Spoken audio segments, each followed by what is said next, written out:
Welcome to my channel Sumit the traveller. আজকে 8ই October 2024। গতকাল আমরা এসে পৌঁছে গেছিলাম অযোধ্যা রাম মন্দিরে। গতকাল আপনারা দেখেছেন আমরা এসে পৌঁছে গেছি অযোধ্যা রাম মন্দিরে। আপনাদের আমরা আজকে দেখাবো অযোধ্যার রাম মন্দির, সরজু ঘাট এবং লতা চক। আপনারা দেখতে থাকুন। এই আমরা অযোধ্যার এই হোমস্টেতে ছিলাম, বৈদেহীগঞ্জ হোমস্টে। এই হচ্ছে ঘর, রুম ট্যুরটা দিয়ে দিচ্ছি আপনাদের।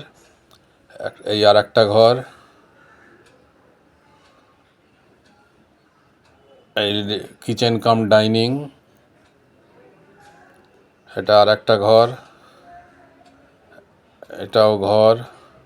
এই ঘরগুলো বিভিন্ন অ্যাঙ্গেল থেকে তোলা, বেশ পরিষ্কার পরিচ্ছন্ন। বাথরুমটাও খুব পরিষ্কার।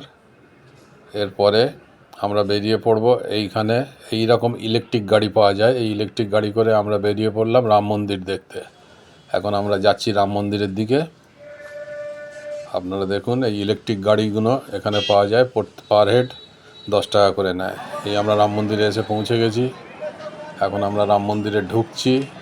এই রাম মন্দিরের মেন ফটক, এখান থেকে আমরা ঢুকছি। আমার দেখে যা মনে হলো, রাম মন্দির এখনও পুরো কমপ্লিট হয়নি, অনেক কাজ বাকি আছে। এই আমরা করিডোর দিয়ে আস্তে আস্তে এগোচ্ছি। সুন্দর ভাস্কর্য, দারুণ পরিবেশ, কিন্তু এ কমপ্লিট হতে এখনও প্রচুর টাইম লাগবে। এই আমরা যাচ্ছি। আমরা প্রথমে যাব লকার রুমেতে। সেখানে সমস্ত আমাদেরকে বলে দিল যে ফোন, ক্যামেরা, যাবতীয় যা মালপত্র সেই লকারেতে রেখে আপনাদেরকে প্রবেশ করতে হবে। এই আমরা এগিয়ে যাচ্ছি লকার রুমের দিকে আস্তে আস্তে। এইখানে সামনে একটা বিরাট করিডোর রয়েছে, এখানে সমস্ত লোকেরা বসে থাকে, বিশ্রাম নেয়, তারপরে আস্তে আস্তে যায়। অনেকটা রাস্তা তো, ভেতরে হেঁটে হেঁটে যেতে হয়।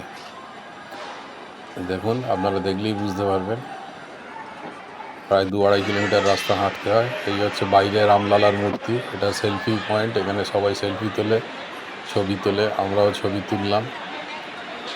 এই আমরা এসে গেছি এখন লকার রুমের কাছে। এই লকার রুমে মালপত্র রাখলাম, রেখে আমরা ভেতরে ঢুকে যাব। মন্দির দেখে এসে তারপরে আপনাদের সঙ্গে দেখা হবে। এই আমরা যাচ্ছি মন্দিরের দিকে।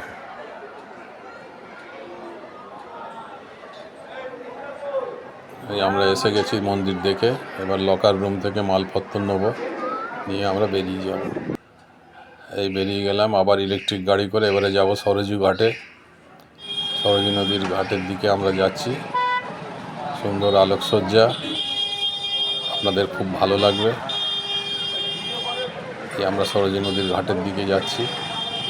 ওখান থেকে আরও 10 টাকা করে নেয় এক একজনের। ওরা সরজু নদীর ঘাটের যে মুখটা আছে, যেখানে লতা মঙ্গেশকর চক, সেই লতা মঙ্গেশকর চকে আপনাকে নামিয়ে দেবে। আপনি ওখান থেকে হেঁটে 2 মিনিটের রাস্তা সরজু নদীর ঘাটে পৌঁছে যাবেন। ওখানে সন্ধ্যাবেলা সন্ধ্যা আরতি হয়, সন্ধ্যা আরতি দেখে আপনারা আসবেন। এই আমরা এসে গেছি লতা মঙ্গেশকর চকেতে। এই দেখছেন বিরাট বড় একটা তানপুরা, এটা লতা মঙ্গেশকরের নামে তৈরি হয়েছে, লতা চক বলে সবাই ওখানে। দেখুন, আমরা চেষ্টা করছি আপনাদের দেখাবার। প্রচণ্ড ভিড়, কেন এখন নবরাত্রি চলছে, চারিদিক থেকে সমস্ত লোকজন এসছে। দেখুন,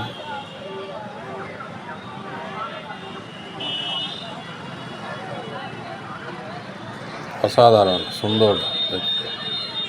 এবারে আমরা এগিয়ে যাচ্ছি সরজু নদীর ঘাটের দিকে। এই আমরা সরজু নদীর ঘাটে এসে পৌঁছে গেছি। আপনারা দেখুন, সন্ধ্যা আরতির জোগাড় করা হচ্ছে, তোড়জোড় চলছে। আস্তে আস্তে আমরা দেখছি কোথায় একটা সুন্দর জায়গা দেখে বসা যায়, সে আমরা দেখাবো আপনাদেরকে। চারদিকটা আগে দেখিয়ে দিই। এই হচ্ছে চারিদিকের অবস্থা। এই দেখুন, সরজু নদীর ঘাটেতে আরতির প্রায় সরজু মাইয়াকে প্রণাম করে ওরা আরতি শুরু করছে।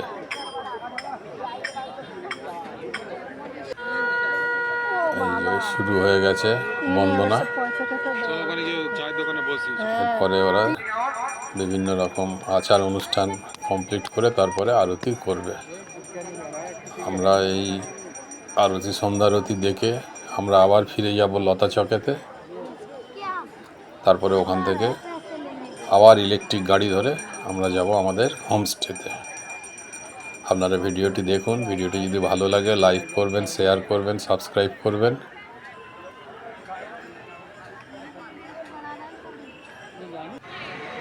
এই দেখুন কি সুন্দর ভাস্কর্য। এইটাই হচ্ছে লতা চকের যে বিরাট বড় তানপুরাটা আছে, সেইটা হচ্ছে এইখানে রাত্রে সুন্দর দেখতে লাগে। লাইটিং সিস্টেম খুব ভালো। দেখুন কারুকার্য, দেখুন দেখবার মতন কারুকার্য। আরও ভালো করে আপনাদের দেখাচ্ছি জুম করে। এই আমরা এবারে বেরিয়ে যাব, সব দেখা হয়ে গেল আমাদের। আমরা একটা ছবি টবি তুলে নিই, এবার আমরা গাড়ি ধরে হোটেলে চলে যাব।